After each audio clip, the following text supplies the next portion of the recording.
Hello, I'm Professor Sheg, and I'm going to do a brief video here about the Conquering Often Confused and Misspelled Words workbook that is used in Spelling 32 classes at Modesto Junior College.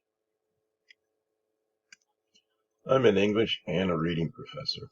I taught English classes for many years and still do, and I also have taught reading classes for many years, over 20 years.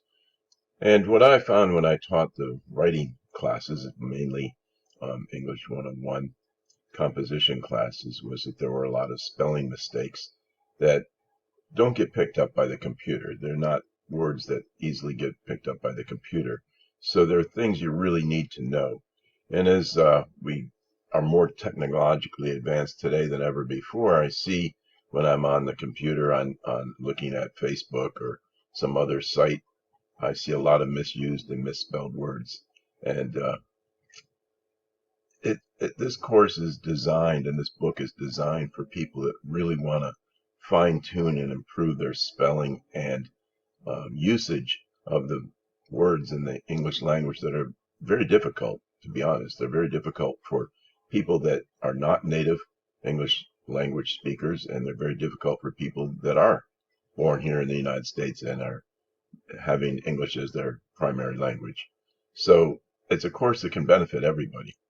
And the book starts fairly easy and then progressively gets more and more complicated as it goes on, which I think is a good way to approach this. Um, it's valuable for anyone that's taking a writing course. It's valuable for people in the business world.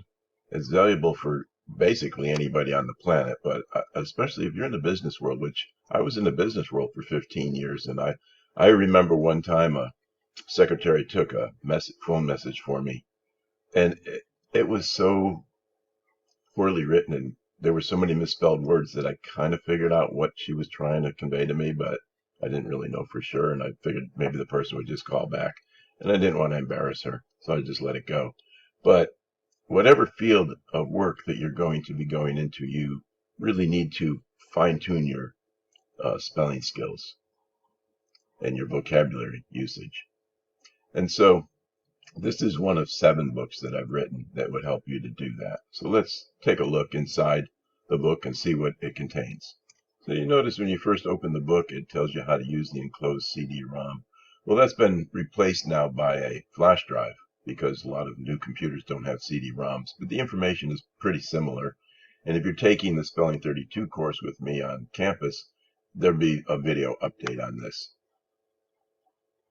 As we go further into the text, you'll see there's a page that tells you how to use the audio practice test. And again, instead of using a CD, we're now using the flash drive. So I just want to make you aware of that. And then the information is pretty similar.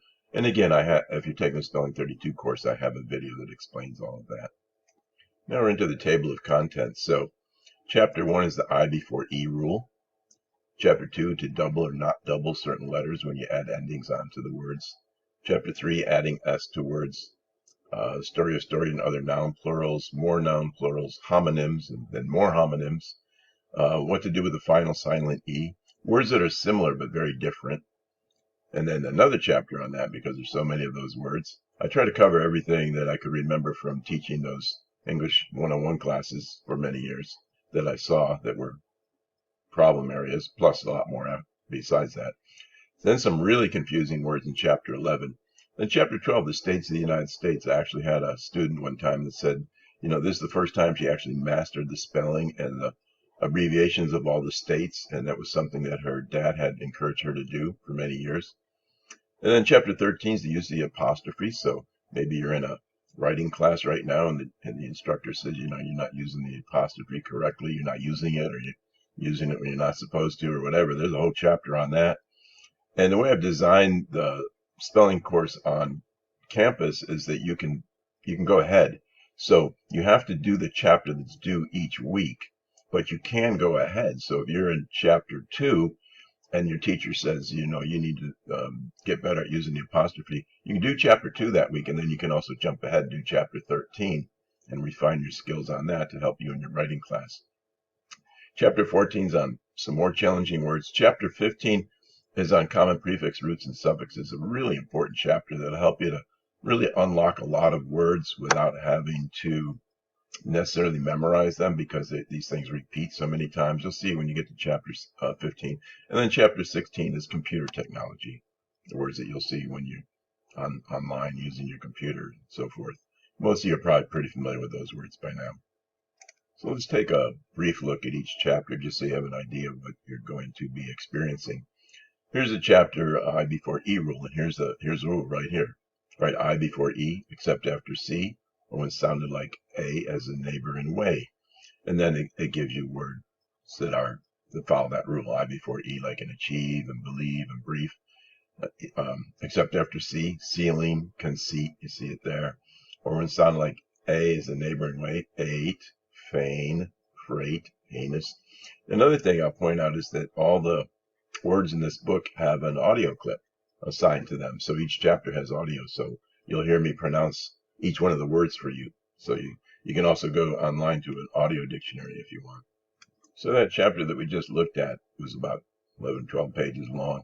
And at the end of each chapter, you'll find a page or two like this.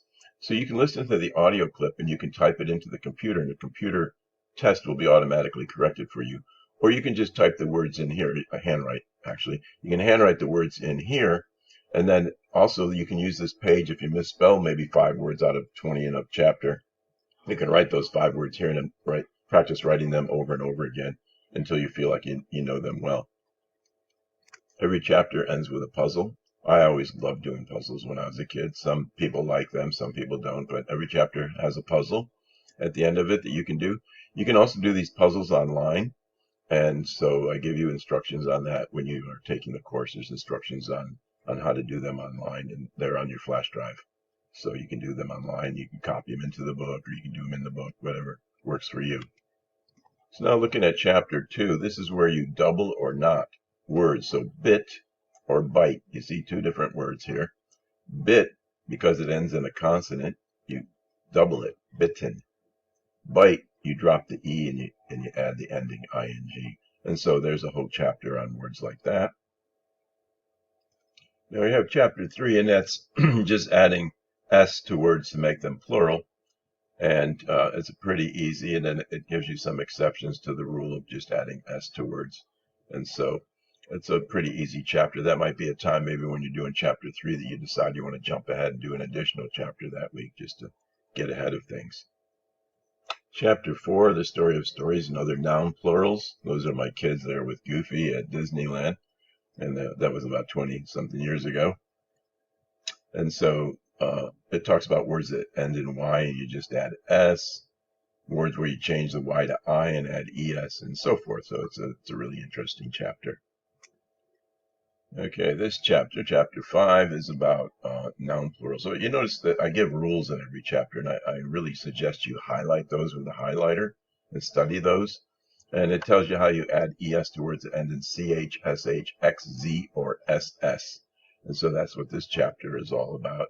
There's a picture of us up in Lake Tahoe many years ago in the snow with a horse-drawn sleigh ride. A lot of fun. Took 13 hours to get back to Modesto, so we never go to Lake Tahoe in the winter again, but we did it that year. So chapter 6 is words that sound alike, but they're different, like ascent and ascent. They sound alike, but ascent means to go up, and assent, A-S-S-E-N-T, means you agree with somebody on something. Here's grease and grease. You know, grease, you grease your car, you grease the parts of your car, or Greece, the country. I actually lived in Greece, but it was a different Greece. It was Greece, a suburb of Rochester, New York. And the Moody Blues, was a rock band from the 1960s, had an album called Every Picture Tells a Story. So I thought of that when we were going through this. Every picture tells a story. I love old cars and old trucks and things like that. So you'll learn a little bit about me as you look at each picture too. Chapter 7, more words that sound the same. Here's my kids again 20 years ago. You know, Bob the Builder was the theme back in those days, right? Here's a good example. Aisle, aisle, and aisle, right? They all sound the same, but they mean different things. The aisle of the grocery store or the aisle of the church. This isle, I-S-L-E, would be an island, the Isle of Wight. The British use that spelling of for island. They usually say isle. And then I'll, meaning I will. I'll go to the store, right? Here's one that's commonly confused a lot and a lot. A lot, A, and then L-O-T means you have like a lot of money. This a lot, A-L-L-O-T, means you're going to distribute the money out. You're going to allot so much for your rent, so much for your car payment, and so forth. So this chapter, chapter 8, is on whether you keep or drop the final silent E. Again, every picture tells a story. This is my oldest son, who is now about 48 years old. And my sister actually took that picture. It's so cute. So here's an example, useful. You add two words, use and full. It's full of uses. If you read the word backwards, if you read it backwards, you can basically define it, right? And so do you drop the E or not? And it gives you the rules for that as well. And you don't drop it in that case. But using, you do drop it, okay? And so it gives you all the rules for that, and it goes whether it's a consonant or a vowel. And I won't give you the lesson right now. You can do the lesson later. As you probably figured out, I'm skipping through all the chapter work. There's about 10, 12 pages of work with every chapter. Here's one similar but different. And what can you tell about this photo that's similar but different? Well, there's only one real human being in that picture. And these are words that are similar. They don't sound the same, but they're so similar that people get them mixed up. Here's a good example. Accept and accept. Are you going to accept the award? Are you going to take it? Or everyone's going to the mall except you, right? An exception. And here's one that people get confused a lot. Advise and advice. When you advise somebody, you're giving advice. When you receive advice from somebody, you're getting advice, right? And I have some little things to help you remember how to spell these words as well, some little hints. Advise, usually people are standing, and advice, you have an ear, and that's the C in advice. But you'll see I have all these little things on the flash drive that help you to learn the words. Here's some more similar but different words in chapter 10. So it's just, there's so many that we needed at least 2 chapters for those. Here's one that is a good example. Quiet, quite, and quit. You know, people get those mixed up a lot. Chapter 11, some really confusing words.